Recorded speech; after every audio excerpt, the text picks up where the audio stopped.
യുഡിഎഫിന്റെ ഉറച്ച കോട്ടയെന്നറിയപ്പെടുന്ന ഒന്നാണ് തൃശൂർ നിയമസഭാ മണ്ഡലം. കാലങ്ങളായി യുഡിഎഫിന്റെ കൈവശമുള്ള മണ്ഡലത്തിൽ കാര്യങ്ങൾ ഇത്തവണ ആർക്കും അത്ര എളുപ്പമല്ല. ശക്തമായ ത്രികോണ മത്സരം തന്നെയാണ് തൃശൂരിൽ നടക്കുന്നത്. കെ കരുണാകരന്റെ മകൾ പത്മജ വേണുഗോപാലാണ് തൃശൂരിൽ യുഡിഎഫിന്റെ സ്ഥാനാർത്ഥി.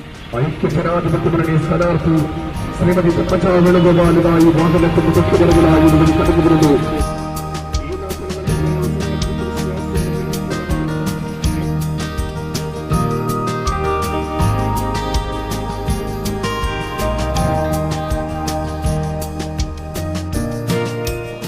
ആത്മവിശ്വാസം തോന്നുന്നുണ്ട്.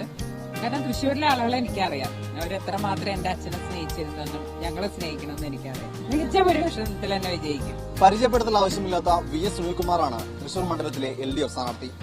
ജനകീയനായ വി എസ് സുനിൽകുമാറിലൂടെ മണ്ഡലം പിടിക്കാമെന്നാണ് ഇടത് ക്യാമ്പിന്റെ പ്രതീക്ഷ.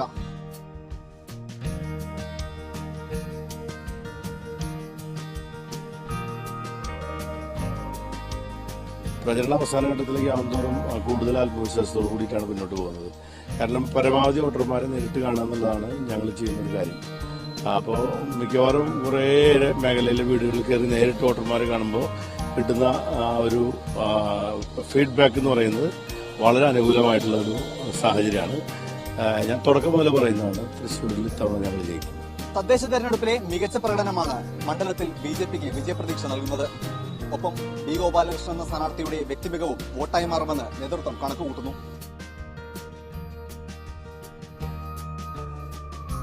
BJPയെ ഈ സമൂഹം സ്വീകരിച്ചു കഴിഞ്ഞു. തൃശൂർ മണ്ഡലത്തിലായിരിക്കും ആദ്യത്തെ താമര വിരിയ. കാരണം തൃശൂർ മണ്ഡലത്തില് കുടിവെള്ളം കിട്ടാനില്ല.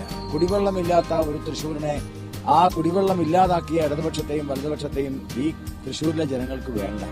അതിൽ ജാതിയും മതവും ഒന്നുമില്ല.